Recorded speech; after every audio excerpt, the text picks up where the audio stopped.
Okay, so we all talk about being healthy, right? But have you ever stopped to think about what that word actually means? Turns out the answer isn't so simple, and it's changed a ton over the centuries. Today, we're going to dig into the architecture of health, and trust me, it's a wild story that connects ancient ideas with the science we use today.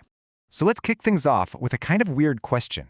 What on earth do ancient Greek humors, yeah, bodily fluids, have to do with a thermometer? It sounds random, I know. But the answer to that question pretty much unlocks the entire history of how we think about our own health. All right, let's go way back. For most of history, people weren't thinking about germs or cells or anything like that.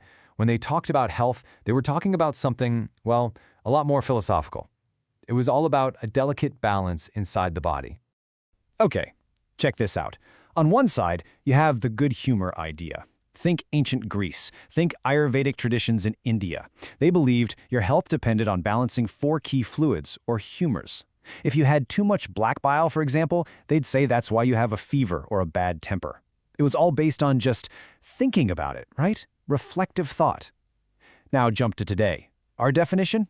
A state of complete physical, mental, and social well-being. That's not just a small step forward, that is a huge leap in thinking. And this timeline, this is how we made that leap. It didn't happen overnight.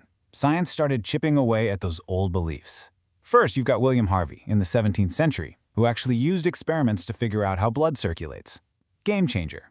Then, a little later, something as simple as the thermometer comes along and deals a major blow. It showed that people who were supposedly sick from too much black bile actually had a normal body temperature. You can't argue with data. And now fast forward to today, and modern biology is showing us exactly how our brains, our neural and endocrine systems, are linked to our immune systems.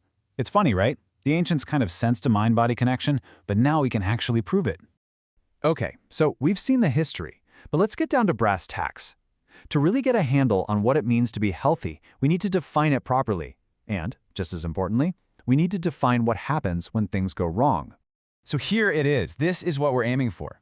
What's so powerful about the modern definition of health is that it's not just about what's missing. It's not just about not having a cold or not having an injury. It's about what's there, the presence of complete well-being, physically, mentally, and socially. It's a much higher bar. And on the flip side, you have disease. It's the exact opposite. It's a disruption. It's when some part of your body, an organ or a whole system, gets knocked off track. And that's when you start seeing the signs and symptoms that tell you, hey, something's not right here. So where do these threats come from? Well, you can basically group them into 3 main buckets. First, there are genetic disorders, the stuff you're born with. Second, you've got infections, which are things you pick up from the world around you. And third, well, there's our lifestyle, the choices we make every day about diet, rest, and our habits. Out of those 3 big threats, let's zoom in on one that has been a problem for, well, basically all of human history: infections. To really get it, we need to meet the microscopic bad guys, the invaders. So, what exactly are these disease-causing organisms? We hear the words all the time, right? Bacteria, viruses, but what are they? Well, the scientific name for these guys is pathogens. And it's not just one thing, it's a whole crew. You've got bacteria, viruses, fungi, protozoans, even bigger stuff like helminths, which are basically worms. These are the critters responsible for most of the infectious diseases we get. And their playbook is pretty simple, but man, is it effective. Their goal is to get inside our bodies, make more of themselves, and mess with our normal bodily functions. And to pull this off, they have to be super clever. They've got to adapt to survive in some really tough places, like, our own stomach acid. Okay, so that's the threat. It sounds a little scary, I know. But here's the good news. We are not defenseless. We have a whole toolkit we can use to build up our defenses and protect our health. And it really comes down to these fundamental steps. Step 1, fuel your body right with a balanced diet and clean water. Step 2, basic personal hygiene. Just keeping clean goes a long way to stop pathogens from spreading. Step 3, move your body. Regular exercise and things like yoga have been known to be great for this for ages, keeps you physically fit. And finally, step 4 is being aware. This is where things like vaccinations and making sure we have things like proper waste disposal come in. It's about protecting ourselves and our community. So we've been talking a lot about your personal health toolkit, but what happens when we zoom out? Turns out the choices each of us makes have a ripple effect that's way bigger than just one person. Think about it.